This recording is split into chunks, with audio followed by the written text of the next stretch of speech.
kelihatan. Ini untuk online. Oh.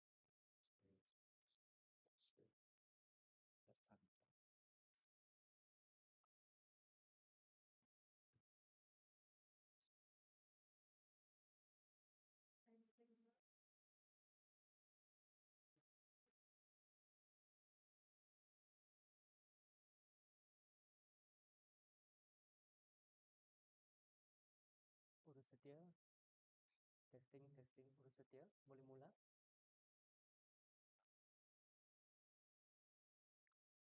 Boleh dengar ya? Udah setia? Macam lari sudah. Bagi saja green light ya kalau semua sudah bersedia. Sudah? Baiklah, saya rasa kalau sudah bersedia kita boleh memulalah. A very good afternoon, ladies and gentlemen. Salam Malaysia Madani, salam Sabah Maju Jaya, salam UMS Bertekad Cemerlang.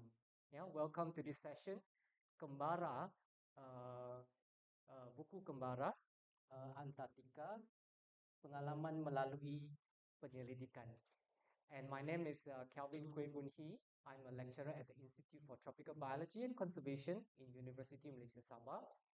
And today I'm very honored to be among all of you to have this session in conjunction with the International Conference on Borneo Sustainability 2025 with the privilege of having Professor Dr. Justin Sentian, to talk about his book later.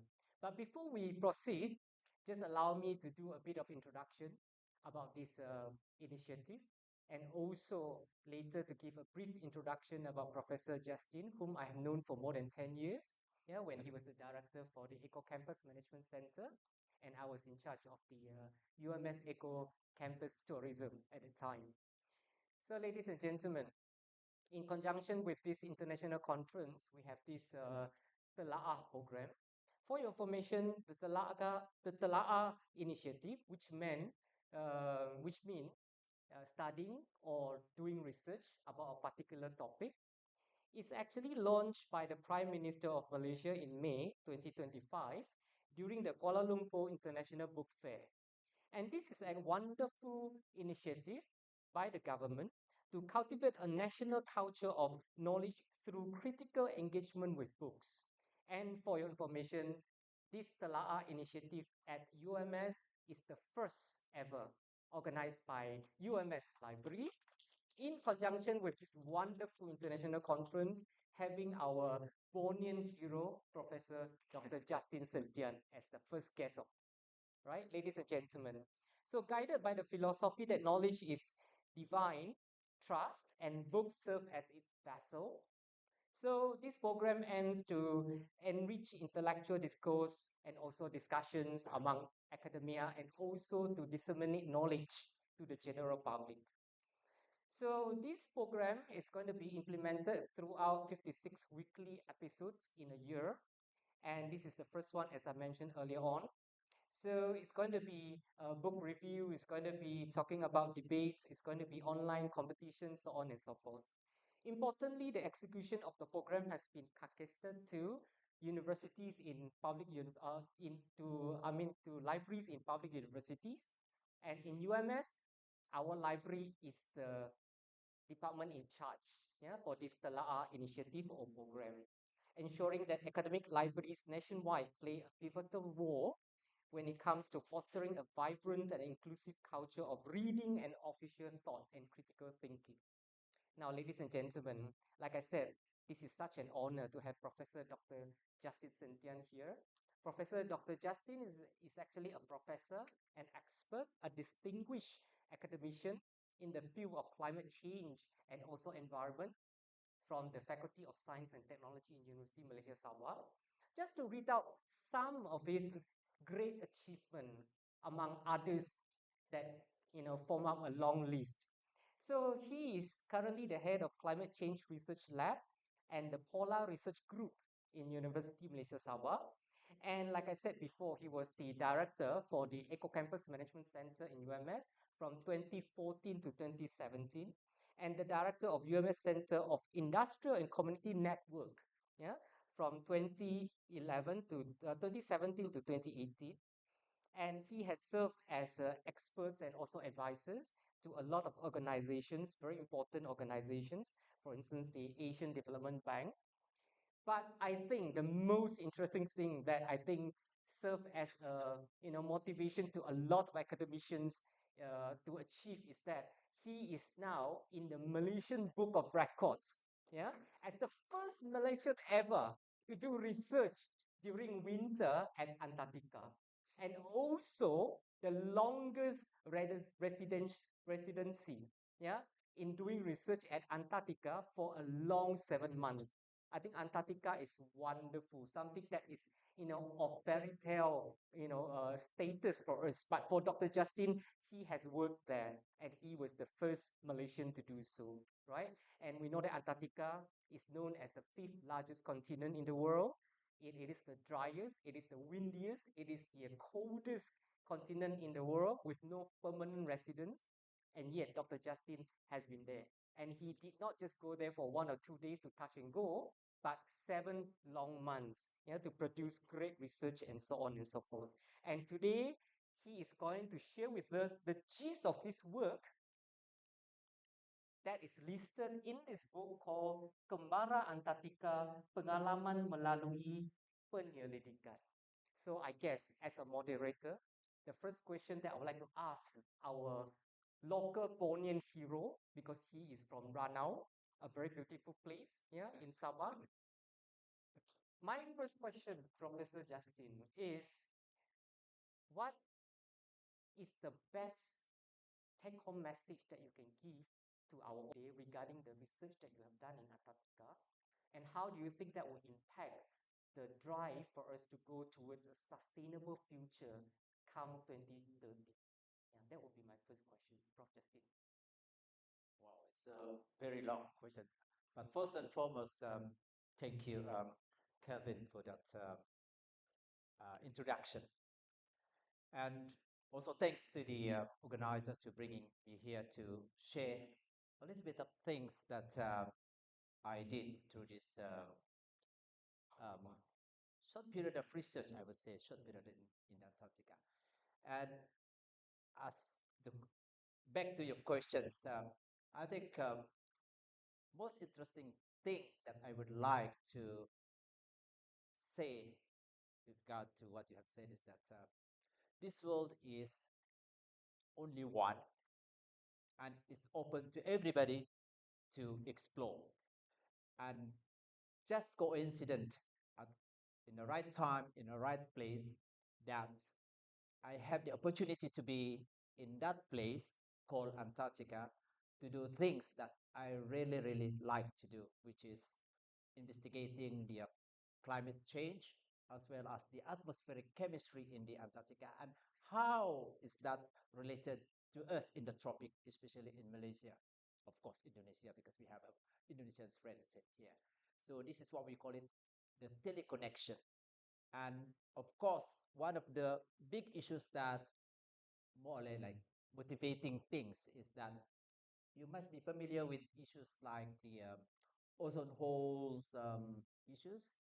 And thanks to my local correspondent, I think they also presented today, last few days, that we just published some papers in addressing the recovery of ozone depletions in Antarctica. And I'm happy to say that that is one of the output from my preliminary research in Antarctica. And what is in there is that whatever issue that you have in mind in the global scale, climate, ozone depletions, transboundary pollutions, whatever things that are happening in the atmosphere, ocean and atmospheric interactions are all summed up in happening in one world. And little of the informations actually we can find the impact in Antarctica because Antarctica is the most sensitive place on Earth to see changes. If you are interested to know, hey, our Earth is which is the place that you can see these changes. Antarctica is the best place to see. So I hope that give a little bit of point that what you highlighted. I guess that is a very wonderful preamble from Professor Justin. He mentioned to us his work on ozone depletion and recovery. has contributed a lot to our understanding what we can do as normal citizen of the world to contribute towards sustainability and sustainable development. I guess out of your 7 months in the Antarctica, perhaps the audience would like to know as well, what is a day like, for your research work in Antarctica throughout that 7 months in studying ozone and also climate change and temperatures and everything. Right. To give you a glimpse of the, people might ask, hey, in 7 months, what you are doing in there?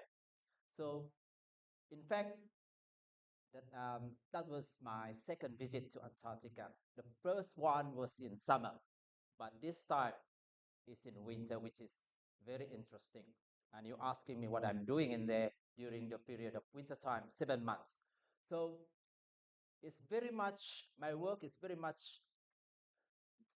what do you call it, controlled by what is the weather like on that particular day. If the weather is so bad, because the temperature can reach us 45 degrees Celsius, and the storm can as strong as 120 kilometers per hour, so you're not allowed to go out. So meaning to say that you are stuck in this building just like this. But if the weather permits, then you can go, uh, take your samples, do the measurement, just like the normal things that we do for research. But it's very limited because you only allowed to be outside, just the maximum is 2 hours. So meaning that you have to do that every 2 hours, you have to do that every day for the whole of your things day. But what I'm trying to say, out of 7 months, I would say only probably 30% of my times there are conducive to do to work outside. So what I'm doing most of the time in the lab, do the analysis or just do the social things with the Chilean army, drinks, eat, whatever thing that you like. So that's it. Yeah. Well, in a way, we are happy that you spend 30% of the time doing actual work due to the weather and the climatic condition, and the 70% of the time you are able to enjoy the ambience in Antarctica. Otherwise, you would not have produced such a wonderful book here. This 64 pages book is really a collector item for those of you who love beautiful books. So please get in touch with library. I know Puan Anna is here, so get in touch with library, to get the book, or from the publisher, yeah, UMS publisher.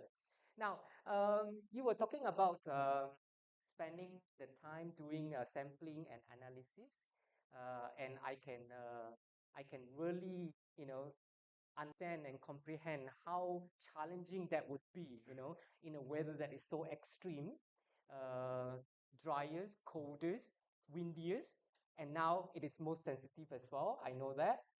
Well, if there are frogs in Antarctica, most probably I will apply to go there because I'm a parapsychologist. I'm a person who study frogs and toads, but I don't think so. The chance is very slim. But we know that Antarctica is a place with no human residency. There's no permanent community there. There is no penduduk, yeah, di sana. So, what is the community like when you were there in 7 months doing research?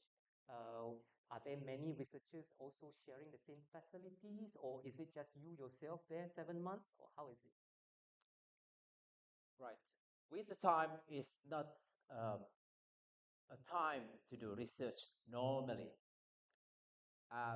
Normally in summer, you can get like 50 or 60 researchers in that particular station. The stations that I went is the managed or owned by the Chilean government because it's Julio Escuderi's station. But in winter, that station's supposed to be closed. No research to be done in winter because of the extreme weather, but because I think Malaysia's government wants somebody from Malaysia want to do research in winter. So the Chilean governments, um, I think, open up their mind. Okay, we can try. So they open up one researchers, and it's only me during winter time, and no other researchers. But we have this army, Chilean Navy, stations in there to look after me. I think 10 of them. So actually, it's not really a problem because they have cook in there. The food is plenty. But of course, with the small group of just 10 plus 1, that means 11, the small community is quite enjoyable with if you are distant with your family or from the normal things. So I think that's the most valuable things that I learn and interesting to experience, really. Indeed, interesting. It sounds so privileged, as if there is an army of cook and also assistants to help you around, right? And you're the only researcher there. But but nonetheless, I know that doing research is really uh, one exercise that you have to do it physically and also have mental strength. Even doing research in tropics like us, you need to have physical and mental strength. And what more to say in Antarctica? And Dr. Justin, Prof. Justin did just that. Even though he said he only spent 30% of the time due to the weather condition, and also how harsh the condition can be until he needs to have protection, yeah, from the military, right? From the security task force. So my next question that I think would be interesting for our audience as well as those who want to know more about this book would be, in doing your research in Antarctica, uh, is this a one-off project that you worked on, or is it a continuity into the current project that you are undertaking? And how do you foresee that this effort of yours, 7 months in 2023, can be, extended to the future, to the present moment, as well as to the future for, interested climate change and environmental scientists who want to work with Prof. Justin? Yes. Well, as long as you are involved in research, I think research is no ending. Yeah. And there is a lot of opportunities. But for this particular work that I'm doing, I'm not saying that there is a full stop system there. There is always a way to enhance, to explore more of all these issues that arise because there are a lot of questions and answers. And for this particular work, certainly it's an ongoing. And the good thing is that we have a good collaborator from Chilean University, and I think this is a good thing for networking. And we, of course, to do work in Antarctica, you need to collaborate with um, countries that have stations in Antarctica. So Malaysia or UMS in particular, we do have a good collaborations with Santiago University. So this work is ongoing, and I think one of my research group and the polar research group is more or less like training the young researchers. So already embarked into the research. So when I retired, so someone will continue this work, but it could be in different part, but eventually it merged some way to answer the common questions. I Yeah. see. Wonderful. Now, let's say in the future, suddenly there is a frog species in Antarctica, and I would love to apply to do research there in Antarctica. Could you share with us what are the steps and what are the steps that you need to take in order to prepare yourself and also register yourself in order to embark on this journey to Antarctica for researchers of any kind, relating to environment and climate change? Maybe Prof. Justin can share with us. Yes, this is interesting. I mean, Kevin, I know him very well, and he is a herpetologist. And he said earlier that um, biological, all these animals in Antarctica is actually, the biodiversity is very low. You only have penguin or seal, or the mammals, and birds, of course. Insect, maybe one species. Grass, if there is any, for the whole continent is only 3 species. And I'm sorry, there is no frog, but plenty of species of fish. But remember, there is a big issues like if climate change really happen, that's mean temperatures is going to increase. That's mean Antarctica's temperatures, let's say now the average temperature, let's say minus 20 or minus 30. Maybe in the next 50 years, 100 years, if climate change do happen, temperatures in Antarctica is going to be like in the tropic, Mm. and adaptation of the species like migration of species from the tropic, it might go to Antarctica. And this is the thing that some universities are doing, because they said that what do you call it, that it's not innovation, what do you call it, adaptation of the changing climate. Last time there is no frog, but who know, Antarctica might have a frog. Last time there is no insect, suddenly there is an insect. So it comes due to climate change is one thing. But another issue is that it could be brought accidentally by tourists, because Antarctica is open to tourists as well. If you have money of 50,000 Malaysian ringgit, you can go there for 7 days. But you are not allowed to stay on land, but in the cruise. So all these things are possible for research things like climate and changes of this demographic, what do you call it, species distributions, if you may. Yeah, things like that. So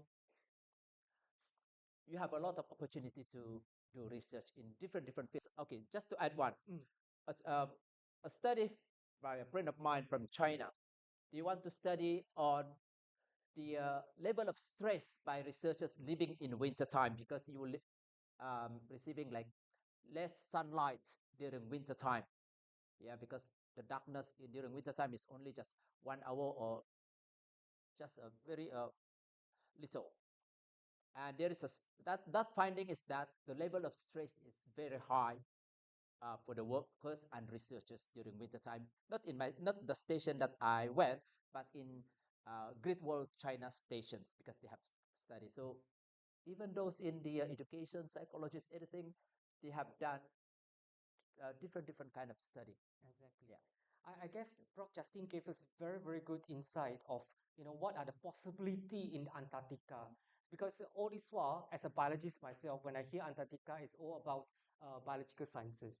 But apparently, we have heard what Prof. Justin said just now. Even education, even psychology, even tourism. Yes. Yeah, for economics, tourism, because I'm also involved in nature tourism, so I know the potential is there. Yeah, so who knows?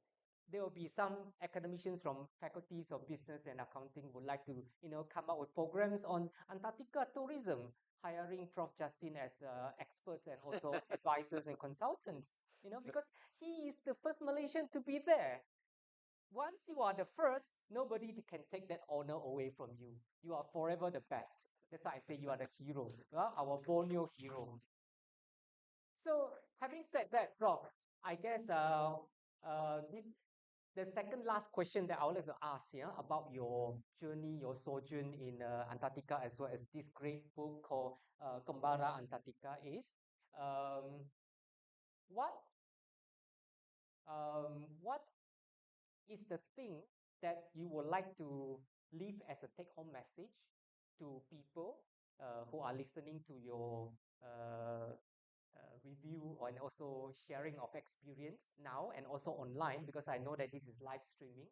So maybe there'll be audience outside there somewhere in some part of the world would like to know what would be the take-home message be for people who are interested to go to Antarctica as a researcher or even as a tourist in the future. Yeah. Antarctica, I would say, Antarctica is not belong to any government. In fact, Malaysia is also a stakeholder, is in there, or Indonesia or wherever. It's not belong to any countries. So Antarctica is open to be explored by anybody. So if you have the guts to do, if you have interest, go for it and just go there. It's a lifetime's experience, and I think it's something that very interesting to remember while you're still alive.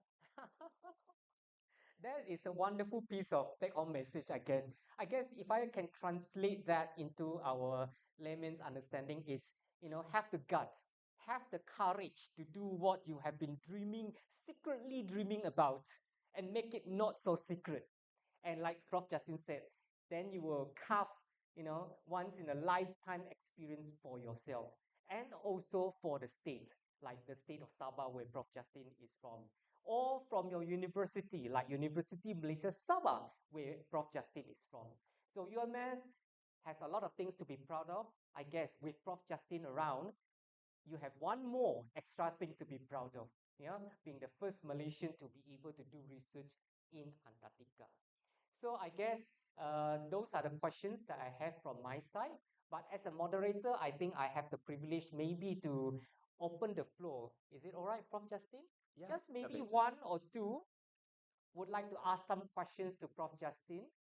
Questions that I haven't asked yet, perspectives that I haven't explored yet, in the discussion with Prof. Justin.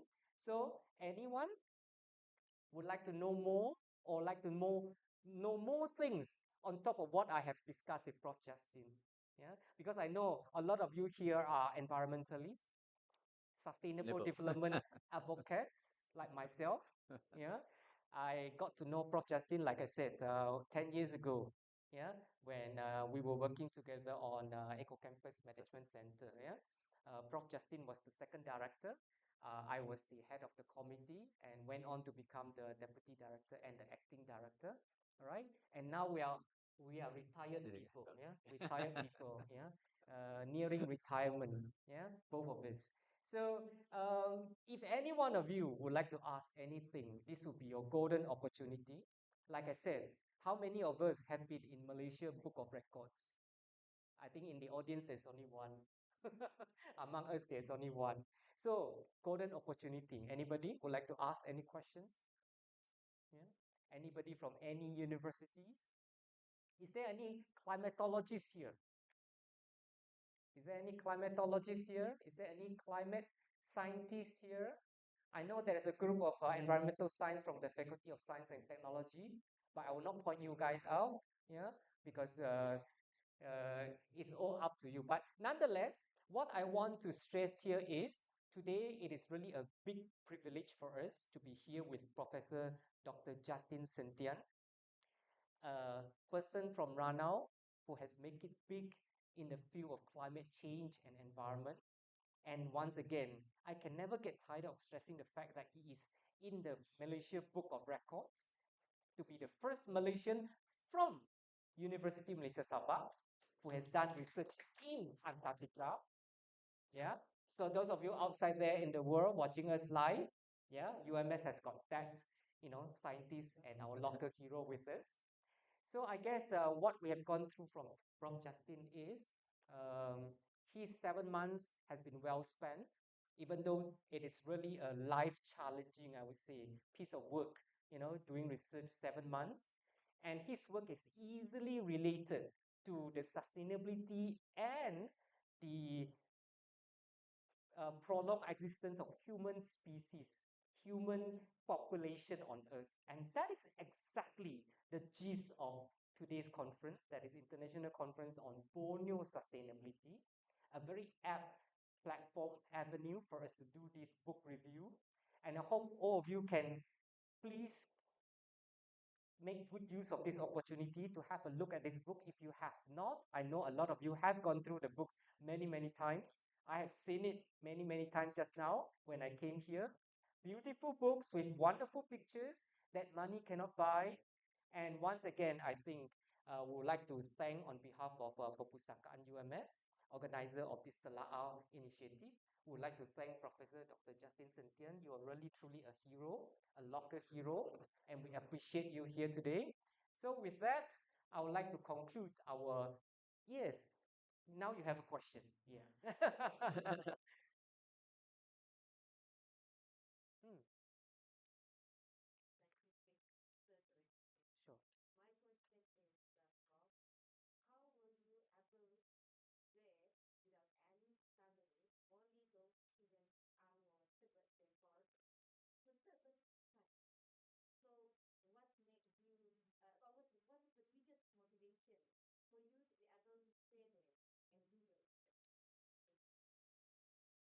Interesting.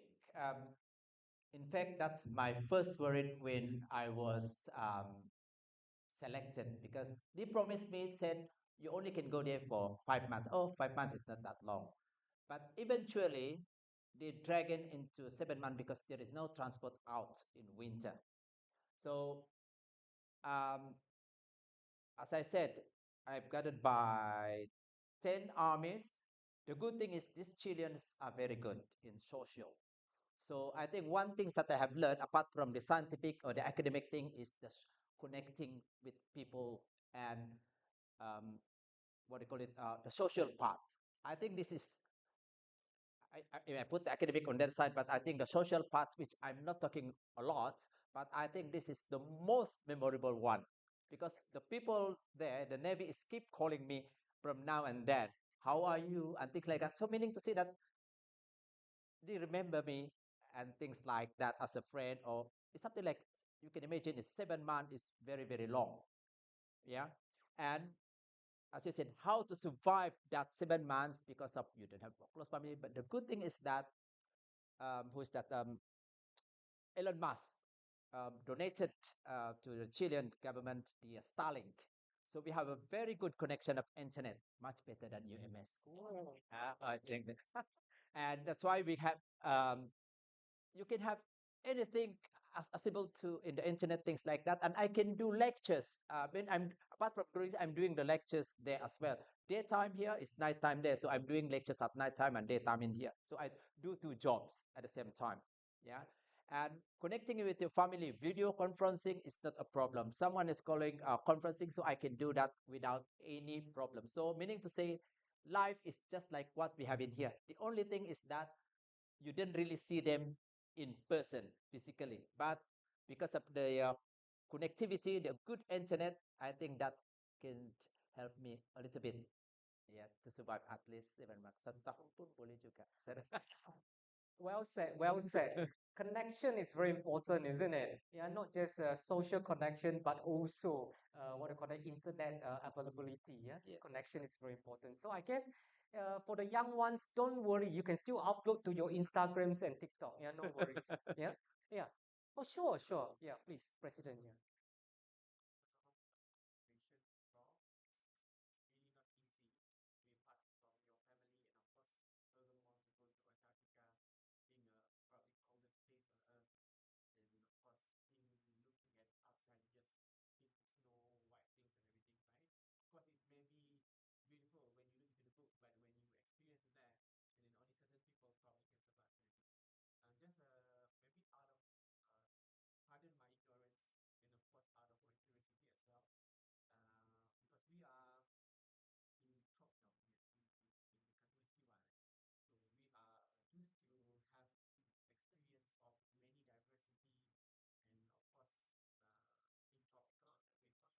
Mm.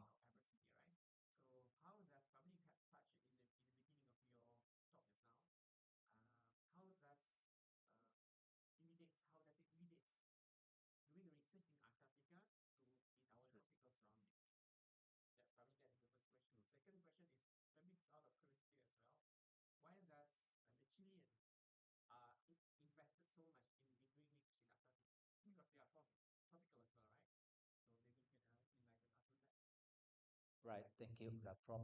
Okay. The first question is that it's true that because we are researchers in the tropics and we used to the environment in the tropic, is very highly diverse from the air, ocean, forest, and things like that, and so colorful.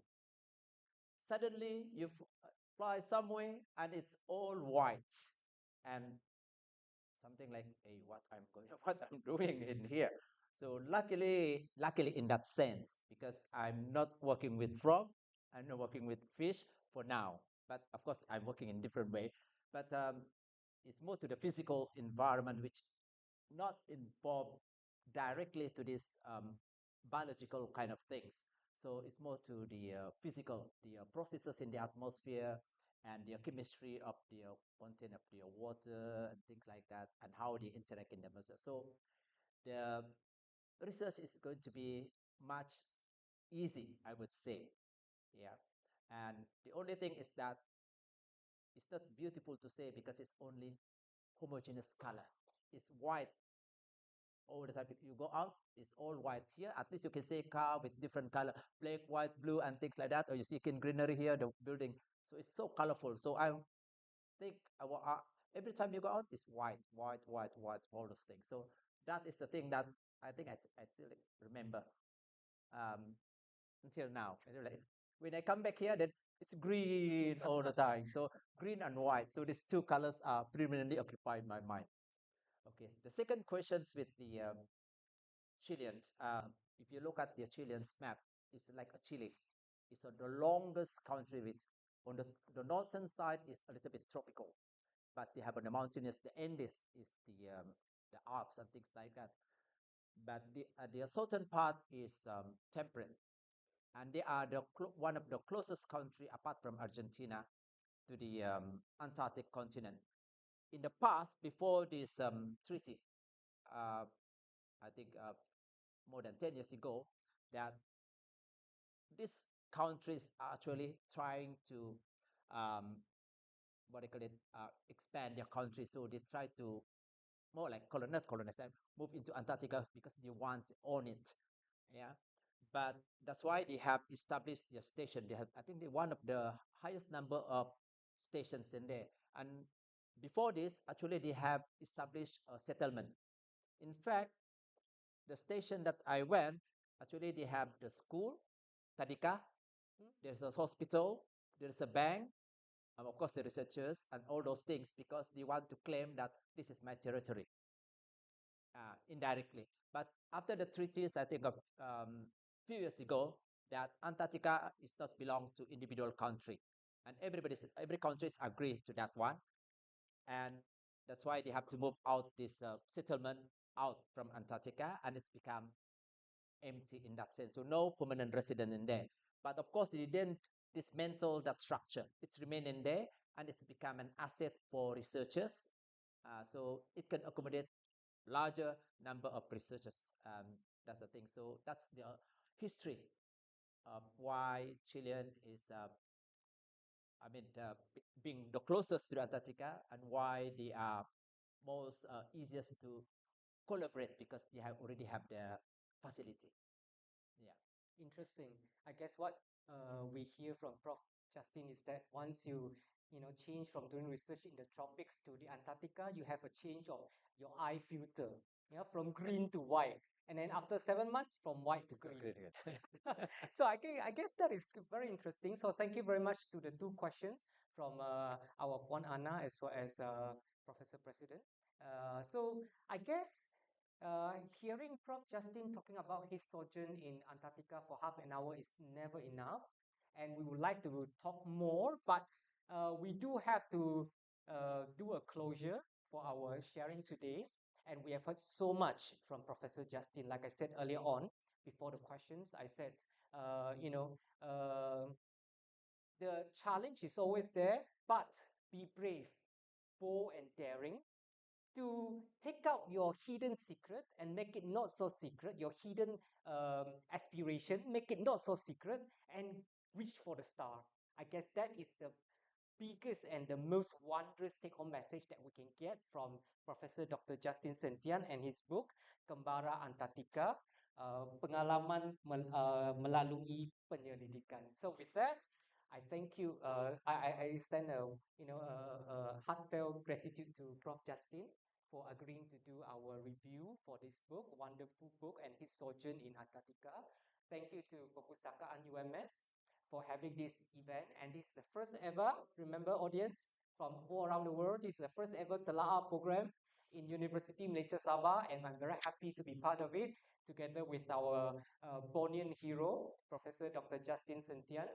And thank you very much to all the audience, especially to our Yang Berusaha Professor Penolong Naib Chancellor, President Consortium, and also Prof. Nomin for joining us until the end for the last half an hour.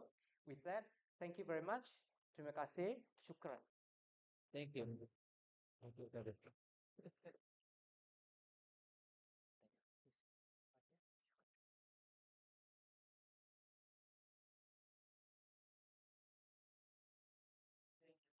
Professor Dr. Chantin and Mr. Calvin Burgundy, for such a fascinating and insightful sharing. Please remain on the front for our next session. Ladies and gentlemen, I would like to invite Yang Berusaha, Professor Dr. Sabri Jeffrey, in order to present the token of appreciation to Prof. Dr. Justin Sentian and Yang Berusaha, Mr. Calvin Burgundy.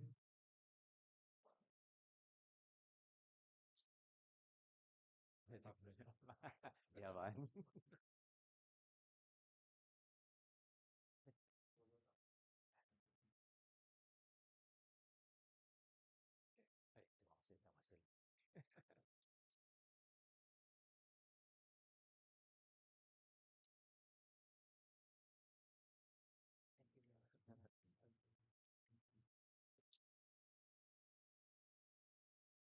Once again, please give a round of applause to our presenters. Please interview. Ladies and gentlemen, we have now come to the conclusion of the closing ceremony of the International Conference